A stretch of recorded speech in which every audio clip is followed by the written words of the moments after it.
Hi, Gary Bonnell here. Thanks for listening. I did a video a couple of weeks ago about my first encounter with an off-world being. And as you can imagine, if you said that to your family or to your friends, there would be a lot of questions, and there have been.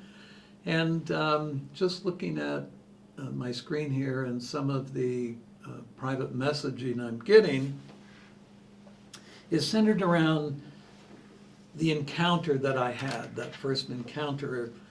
But interestingly, several of them have asked, well, what's the name of your alien? And I need to say that off-world beings, the ones I've encountered, I can only speak from my experience, off-world beings do not have a name, a moniker. They aren't defined. Like if I walked into a room with a white coat on and a stethoscope, somebody would define me as a healthcare professional of some kind because of my appearance. And off-world beings don't have a name and an identity in that way. Each one is their own concept. It's like each off-world being is a concept. And that might be a little hard to understand, but they don't go by Bob or Don or, Timothy. They don't have names per se. They communicate in nonverbal terms for the most part. They will mimic the human experience. They are thought-based beings, and they will appear as human as they want to. They do all agree on a type of appearance when they're in a different world. They pick a very similar appearance. And it's like we have our races. We have Caucasian and Asian and African, and we have indigenous people. So and basically they all have similar characteristics for that particular race. So it's the same with these off-world beings. They pick an appearance.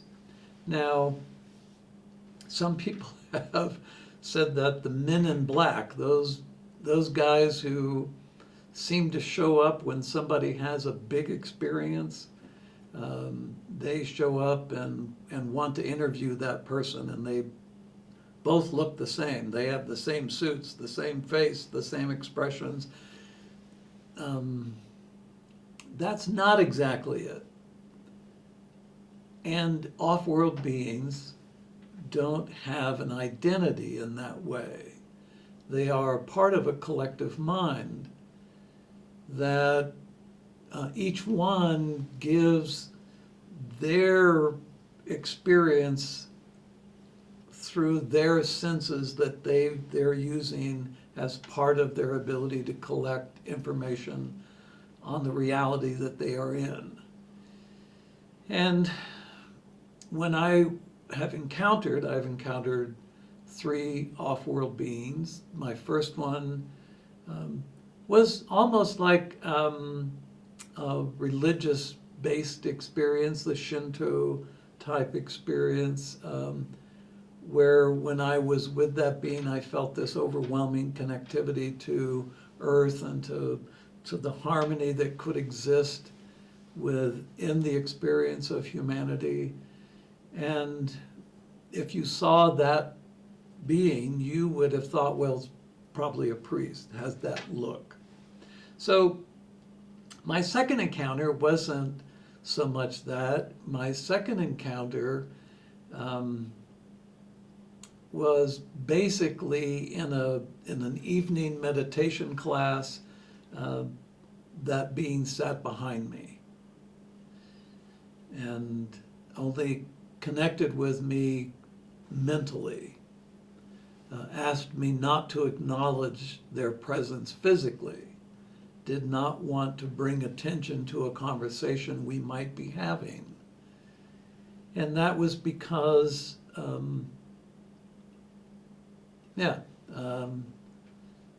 they don't tend to argue points.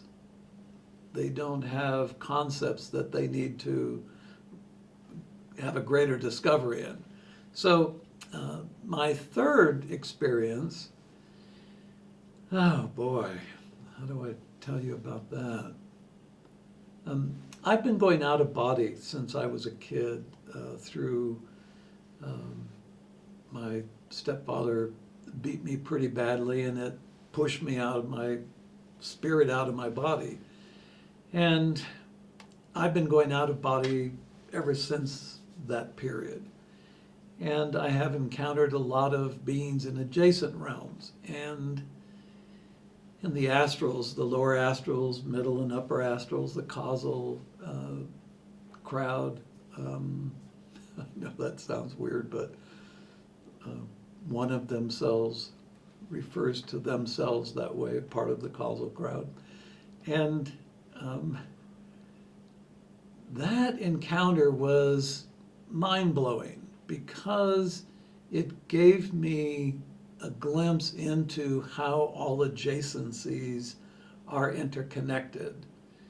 Just like within your human cranial brain, you have those 100 billion neurons, and they're all individual, but they're all interconnected.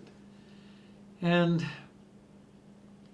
that experience was one that really pushed me into a state of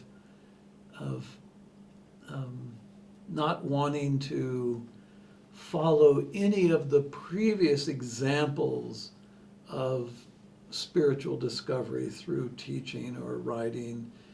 That encounter had me wanting to engage with people directly, not develop followers that would then, take the ideas that I was offering and make them into some kind of religious movement. As a matter of fact, there was one of my encounters with an enlightened master, human, and he said, don't create followers. Don't have that. It's a cage, even if it's made from gold, is a cage. So, yeah, I would love to share, and will most likely share, all that I've encountered. We need to get a little further down the road, and I don't mean to withhold somebody through judging they're not ready. That's not it at all. I'm not offering it because what has been shown to me would not create a deeper understanding so much as that it would create great concern for humanity in the future. So I'll leave it at that. With all of our earth changes and climate issues and these wonderful people that want to destroy others, humanity is in for a ride. We did go through a turning point, and by golly, we're going to get there, come hell or high water. So thanks for listening, and I will stay in touch.